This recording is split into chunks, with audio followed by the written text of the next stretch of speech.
Oh, man. Hello, world. What is up? Welcome to Build. I'm your host, Matt Forte. We are here live at the Build studio in New York City. Our next guest is an incredibly talented individual with a powerful, soulful voice, and you can catch him Sundays as Mo in NBC's fantastically ambitious series, Zoey's Extraordinary Playlist. Please make a crazy amount of noise and welcome a very extraordinary guest, the great Alex Newell right here. Do it up. Come on, let's go. Make some noise for Alex. Come on. That was the best introduction I ever had. You deserve that and so much more, my friend. Thank you so much. I love this show. I love you in this show. It brings me such great joy, and I cry sometimes, but it is a fantastic show. I'm excited to talk to you about it. Plus, you've got some new music, a lot of ground to cover. We'll get there, but first, how are you? I'm well. How are you? Oh, whoa. See? That's great. I don't know. I thought it was great. I think I am. Yeah, I feel pretty good. Yeah. Good. Yeah, okay. But I'm doing good. It's Okay. it's a sunny day outside. Can't you see? It's great. It's lovely. My hair, it's still dry. That is no small feat to maintain dry hair on a day like today. So I'm very proud of you and impressed. I'm happy to hear you're doing well. Start at the top for me with this show, because if Mo feels like a character that could only be played by it, this was written for you. I can't even imagine what auditions were like or how you came to be on this show. What was the journey, the road to here? Mo started off as a 31-year-old black bisexual woman. No. Yeah, and then they couldn't find that, and so they landed on me.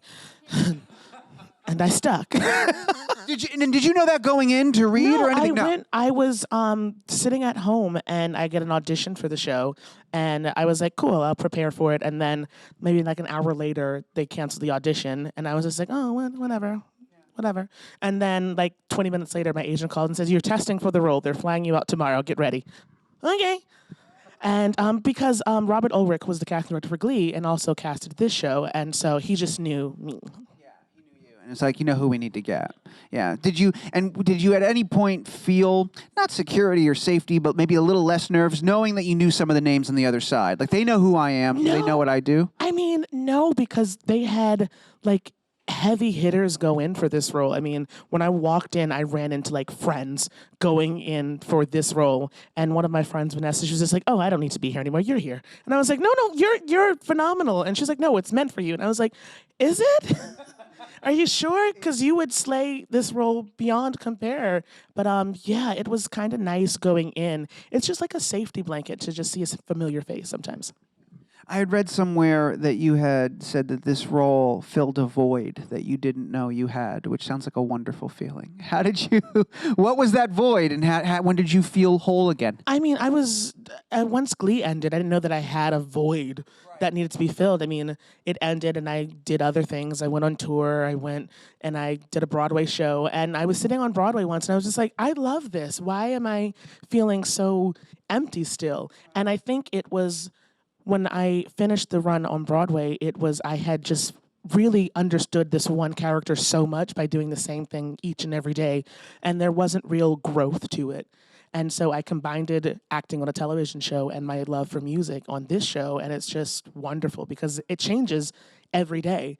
And we're doing take after take after take of the same thing, but like new emotions show up and it's different text sometimes, all the time. But yeah, that's the void that I filled. Yeah, right. A Broadway role, I talked about this with somebody else recently, and it just dawned on me that, yeah, there is growth within the story of the show, but it's that one story. And you tell it, 8 times a week, over and over again.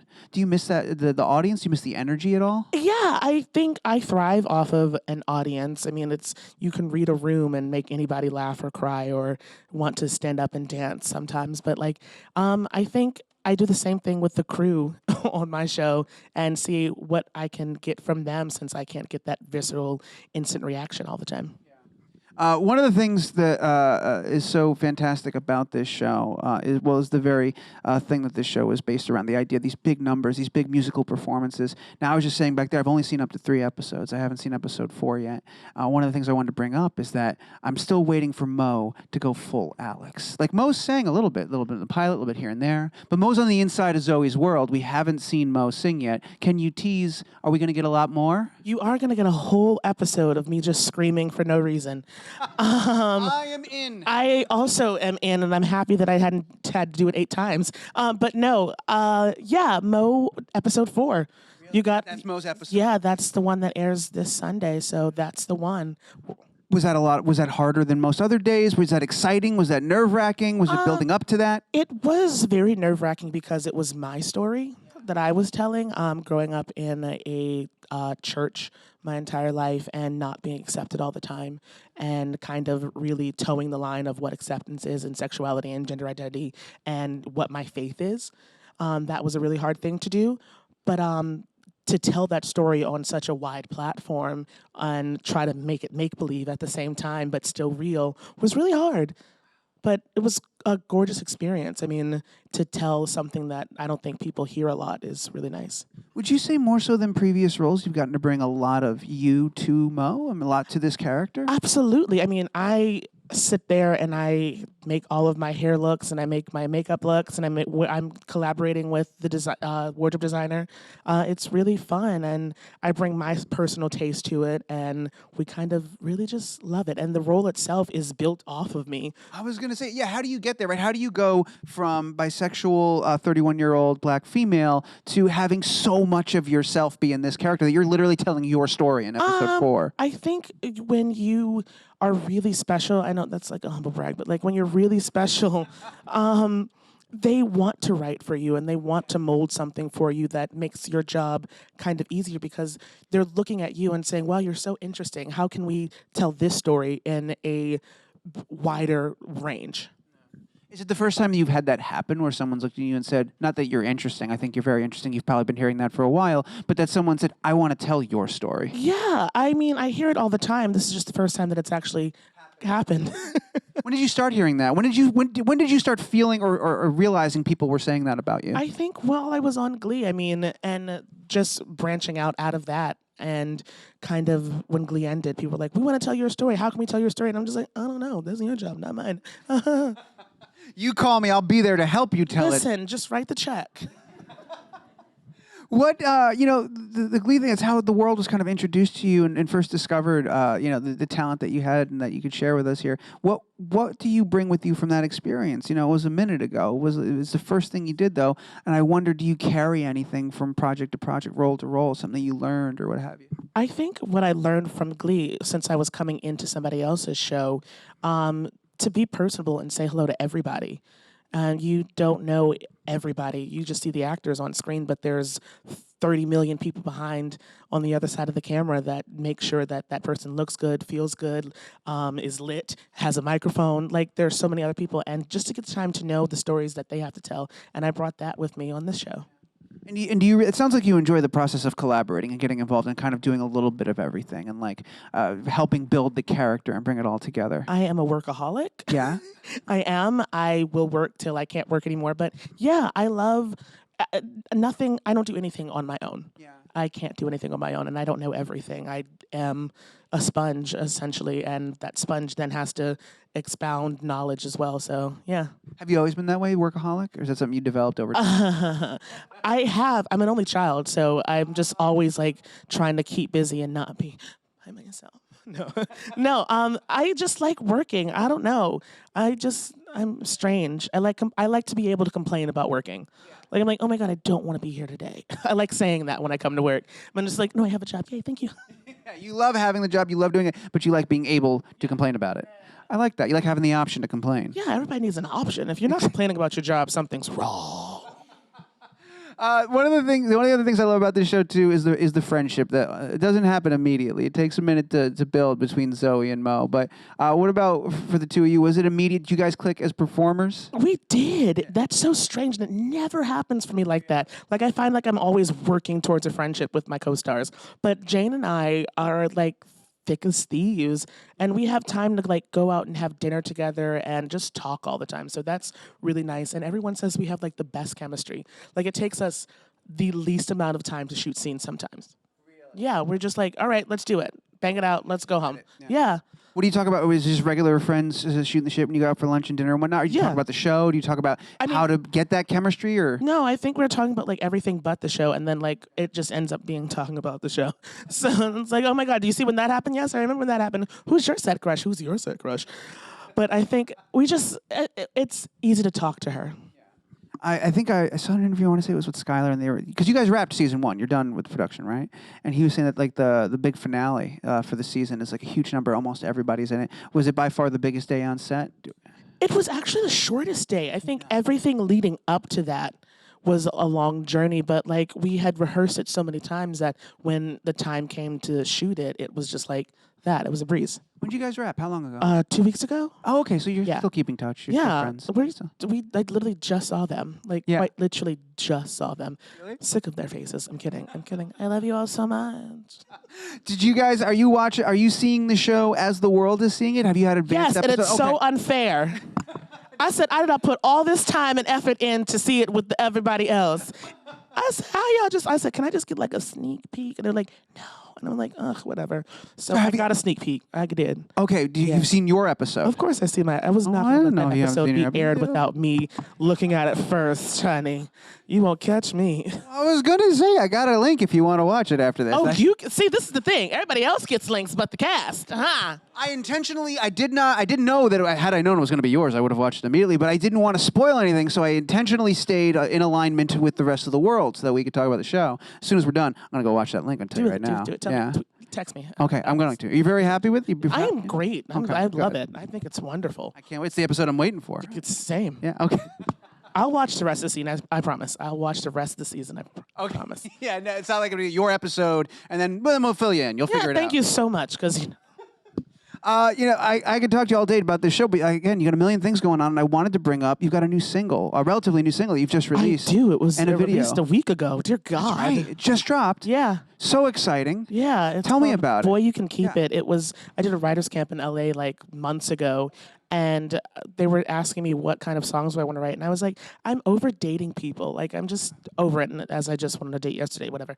But I was noticing that a lot of my relationships have been about like monetizing and about money and clout and like all the things that I don't need in my life. I've been doing this since I was 18. I'm just like, the last thing I want to talk about is how to further your career, because I'm in the thick of mine. But it's like, you don't have to buy me anything. You don't have to like prove to me that you can do things. You don't have to ball out on me or give me drip. It's just like, love me. And so the song Boy, You Can Keep It. I don't need expensive things. You can keep all of that. Just literally give me love. Yeah. Thank you so much. And you said you went to a writer's camp and kind of like had this process and all that. How much of that song did you have ready when you went into a studio to record it? Like, what's your process look like? My process, I go in, so the writer's camp was just for me. So I just went in and I talked to the writers, and then I go have a lunch, a little cocktail, then I come back and see if they're done. Okay. And if I vibe with the song, I'll record it. If I don't, I won't record it, but it's nice. I wrote another song that's gonna come out soon. I'm not supposed to talk about it, but whatever.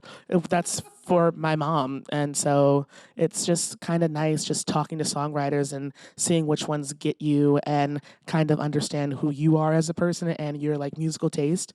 But yeah, that one's coming out soon too. I was looking at your Spotify, and you have like a history. You'll do like a single or like an EP and stuff like that. Have you thought about like just dedicating the time and doing like a full album? I have. I know my label would love me to sit there and dedicate time, but I am very busy, everyone. I am on television. I am on Broadway. I'm doing everything I can. All right, so the idea is out there. It exists. One day, time provided, you'd love to do it. I would love to do it. I'm going to do it. I know that is one of my goals to do it. I will be doing it. I don't know when I'm going to do it. It is happening. It is definitely going to happen. That's a promise that I made to myself and now to the world. Wow. Yeah, it's out there now. You just said it. Internet is out there. It's a fact now. I love it. Your Wikipedia has already been updated. Oh, thank you so much, Wiki. You talk about so busy, you're doing so many things. How do you take care of you? What do you practice in terms of self-care and keep the machine running, make sure you don't run out of juice? I take care of myself first. When I feel that I'm going to be burnt out, I stop. Like, I can't not waste, but like, I can't ruin the gift that I have just for my own personal gain. Sometimes I'm just like, know what? I'm done. I'm going to stay at the spa for a week, and that's it. I also sleep a lot. Do you really? No, baby, when I say sleep, like, I will cancel plans the hour of and stay in my bed all day and sleep. And I treat myself nice. I do. When you say you cancel plans hour of, are you honest? Do you go, I'm not coming, I'm going to sleep? Or do you have like a reason? Do you have like a thing? What do you do? When you have to cancel a plan, are you baller enough to just be like, I'm going to sleep and you're going to deal with it? You know or what are you more polite about it? I'm not polite about it. Good for you. I just kind of don't answer the text message. And then like an hour later, I'm like, baby, I just woke up. You know, I was asleep. I was just asleep. I just forgot to set an alarm. So as far as the outside world is concerned, at least the world that's making plans with you, you're actually sleeping a lot more. Because before you ever get to sleep, you've made the decision that you're going to sleep. Yeah. Okay. Yeah, I can survive like when working on like 4 or 5 hours of sleep. Can you really? Yeah, I can survive on that. But like when I'm like depleted, I need at least 12 to 16 hours to just like, because like the number one thing for singers is like you sleep to get your voice back. So I'm always sleeping because this voice will not go anywhere. Is this stuff that you learned when you were doing 8 shows a week on Broadway? Like this is what I need to do to function? Yes, 8 shows a week on Broadway is very hard and you learn a lot more than you gambled for and bargained for. I mean, 8 a week it's inhumane, but we do it. We're looked at as superhumans, but we're not. Right. But we just learn how to be superhumans. Yeah. Well, from out here, you very much look superhuman. It's pretty so amazing. much. It's you wear it well. Pants. Cuts of the pants, and also your incredible talent. Well, before we go, we got some questions from the audience, so we're going to do one from Twitter and a couple from the room. But before we even do that, I just want to remind everybody that Zoey's Extraordinary playlist, it's on NBC, it's on Sundays. If you haven't seen the first 3 episodes, watch them and catch up, because this 4th one is the one you don't want to miss. All right, that's Mo's episode. It's Alex's episode, so do not miss it. So go ahead and check that out. And boy, you can keep it. It's where can people? It's on everywhere. It's everywhere. It's wherever there's music, that's what this song is. So go ahead and listen to it. All right, real quick. This first one's from Twitter. It's from Edward is the Man, and it says, "Do you still talk to the cast of Glee?" I do. I literally, when we wrapped the show, I got off a plane and went to Darren and Chris's birthday party in LA. Like quite literally. Was the first stop. I didn't even check in at the hotel. I was just like, I want to see my friends. But I texted Amber like 2 days ago. We try to keep in contact with each other. You can't spend 16 hours a day with someone for like 4 years and not be like, hey, how are you? Yeah, exactly. Just never see them again. Have you guys ever talked about collaborating musically? Yes, all the time. Quite literally all the time. I mean, I think the world needs a duet between Amber and I. I'm just going to throw that out there. We're not saying no. I'm not either. Not no. Exactly. What do you think, before or after your full-length album? Or maybe a collab on the album? It could be on... See, you're like in my mind. Get out. We're vibing right now. Beautiful. All right, we've got time. We're going to do at least 2 more from the room. The first one, you've got a microphone. It's from Stevie. Stevie, what's up? Hi. Hey. I'm sure there are many, but what is a dream Broadway role of yours? When my Broadway debut was one of my dream roles, Asaka in Once This Island, and my other one has always been Effie in Dreamgirls. Yes. I would love to play Effie. It's going to be great when I do. Yes, amazing. I was going to say, is it one of those roles you already know all the music? I'm off book already, and I'm going to come into rehearsal and be like, I know it, just start. Good to go. Thank you for that. We've got time for one more, and it's from Caitlin. Caitlin, you have a microphone. What's up? Hi. So when you're not sleeping and you do decide to go out, what's your go-to karaoke tune? I Want to Dance with Somebody by Whitney Houston. And I'm so upset that somebody else sang it on the show. I was like, so y'all are just out here giving my song away? Because that's my go-to. I sang it at the rap party because we had a rap party and like we did live karaoke for the Heart songs. And so I sang it and I'm just like, there. Yeah. That's what you missed. That's how that's done. I love that she wasn't even done asking the question. You were already answering. Absolutely. Phenomenal. Congratulations again on the new music, on the forthcoming album, on this awesome show, which is airing Sundays on NBC, and you need to watch it. If you're not, you're missing out big time, and I sincerely mean that. And congrats just on everything. It's so awesome to have you here. Thank you for hanging out with us. Thanks to you guys for being a great audience, and thanks to those that tuned in. Edward is the Man. Thanks for your question. Zoey's Extraordinary playlist. It's Sundays on NBC. Go watch all of it right now, and then don't miss episode 4 this Sunday. Thank you so much once again, everybody. Crazy amount of noise, because this right here is Alex Newell. Go for it. Loud.